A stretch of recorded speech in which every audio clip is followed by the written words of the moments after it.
Hey friends, happy guitar playing. Let's learn our first chords today. We're going to learn E, A, and D power chords. So we know how to play a low E on the guitar.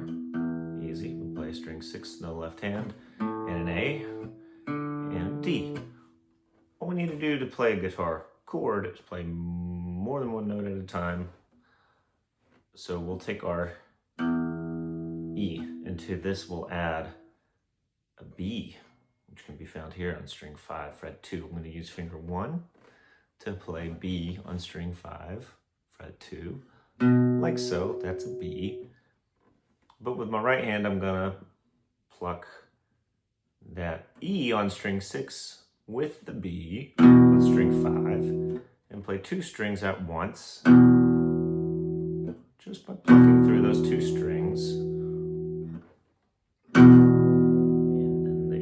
Together sound like that. We call this an E power chord. So all chords on guitar are named after whatever the lowest note in the chord is. In this case, we have the E and we have the B, right? Just the 2. Now, which one's lower? Which one's higher? Which one is it? There's an E, there's a B. The E sounds like this. O, E. And the B sounds like this. B. Which one was higher? Was the B. I hope that's what you said. So the B is not the bass note of the chord. The bass note is the lowest note in the chord. We only have 2 notes. E is lower in this one. E is the bass note of this chord. Great. So we call the chord an E chord, not a B chord. An E, some sort of harmony above it, some sort of E chord. Now there's different sorts of E chords. But yes, this one is called an E power chord. It's like the simplest of all the E chords. All E chords like E major and E minor and E7 and E major 7 and E7, yeah. E minor 7. There's a whole bunch of these guys. E diminished, E half diminished. Oh boy, we could go on and on and on. E augmented. I'm still not done. There's a whole lot. But yeah, this one is an E power chord. Just this E and that B together. Okay, now we can play an A power chord.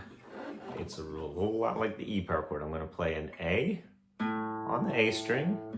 I'm going to take good old finger 1 and put it on fret 2 of string 4. And then with my pick, I'm going to play string 5 and also string 4 at the very same time. And this is my A power chord, right? The low note is an A. It has this higher note, that's an E. And this A and this E together at the same time makes for an A power chord. So I transposed everything I did about the E power chord up a string. You may say down a string. I say up a string to the next string higher and pitch up a string. So strings 6 and 5 become string 5 and 4. And the left hand scoots up a string or down a string, whatever we want to call it, and so does the right hand. And I just transpose the whole thing over to the next set of strings. That's my A power chord. Okay. I should have said this about the E power chord. I'll say it now about the A. If I accidentally strike more than just the 2 strings I'm aiming for with my pick over here with my right hand, that really should be okay, because this finger 1 over here on the left hand is touching that next string beneath the one that it's actually playing and keeping it muted. So if I hit like 3 strings, I'm good. I'll still only hear the 2 strings. If I like hit a whole bunch of strings, that might not work out, but we ought to be able to just aim for the strings we're trying to play, and at worst hit 1 more string. And if we hit that 1 more string, we're going to be okay, as long as that finger's not like real steep like that. See, now I'm hear this note I don't want to hear, but it's like that's harder. That's more difficult than coming in a bit flatter. Oh, and then getting the result I want to get, which is just to hear those two strings only. Okay, a D power chord. Can you guess how to do this? Bring both hands, your left hand and your right hand, down the string again. I now have a D note on the open D string, and this other note on the G string on string 3, fret 2. The D's low, the mystery note is high. Mystery note's A, by the way. And that's our D power chord. So we've learned 3 chords already, all right? The E power chord, the A power chord, and the D power chord. Fantastic. Those are your first 3 chords. Now, let's learn a little bit of a song with these. This is Glory Days by Bruce Springsteen.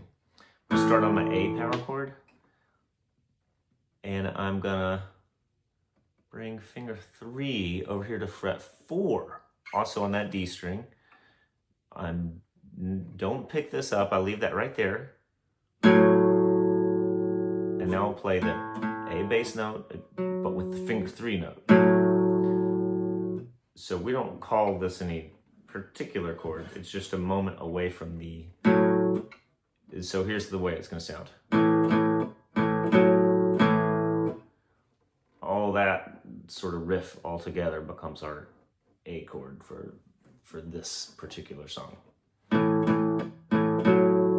So we have like A power chord, and then this kind of elaboration that just steps away from the regular chord for a moment, and then returns to the power chord. Everything, I'm just doing it all with downstrokes.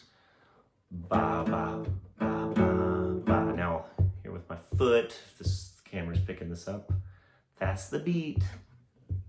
And that's the riff. If I were to count that all out, I would have 1 and 2 and 3 and 4. 1 and 2 and 3 and 4. All right, that gives me 1 measure on an A chord. 2 and 3 and 4. Take it down to a D power chord. Do that riff down here on these strings. 1 and 2 and 3 and 4. 1 measure for that. Come back to the A. And 2 and 3 and 4. Shortcut to a little bit later in the song, and we're going to go finally to the E power chord and do the same thing there. So here's, you can play the whole entire song with just these little, with basically these power chords, but I'm not going to teach the whole song in this video. Let's just get through the chorus though. It's quite simple. Glory days, they'll pass you by, glory days, and the wind of the young rolls out, glory days, glory days. And we'll end it, I'll just call it quits right there. All right, so how many chords was that? That was A, 2, 3, 4, D, 2, 3, 4, back to A, 2, 3, 4, back to D, 2, 3, 4, A, 2, go to E this time, and 1 more A. So, all right, I'm calling out the chords in order. That was A, D, D. We're 4 measures in, let's go to a new line. A, E, A. And then hit a final downbeat on a 4th A on that line. We'll write that out in the chord chart. Well, you'll get a tab for this. Yeah, that's the whole thing. Now, so we'll have to work on the reach here. If this happens to be easy, or let's say once this becomes easy, there's one more little cool thing we can do to zhuzh this up. When we go to this part of the chord, or this part of the riff, I should say, we can do a hammer-on, which means we're going to pluck the A power chord without the ring finger, and then immediately depress the ring finger after we already strummed with the right hand. In slow-mo is that. In this song, this finger will strike fast. So if that ain't happening for you, then you might want to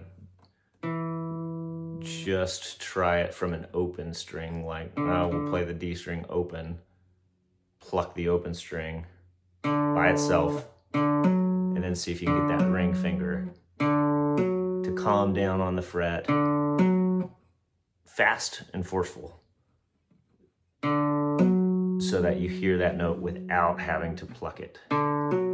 It's like the left hand takes care of. So you can experiment with that. You can even, and if that's hard to do with your ring finger, you might try your index finger first of all, which is not playing our song, but that might be the first wading into the pool of playing a hammer on. Okay, but how do we put this in Glory Days if we can get the hang of it with the ring finger like this? Did that make sense? So instead of 1 and 2 and 3 and 4, hearing the high note right on beat 3, it's like 3E. It'd be 1/16th note later. Get where I can sing with my hands. Pretty fun to do once you get the hang of it and up to speed.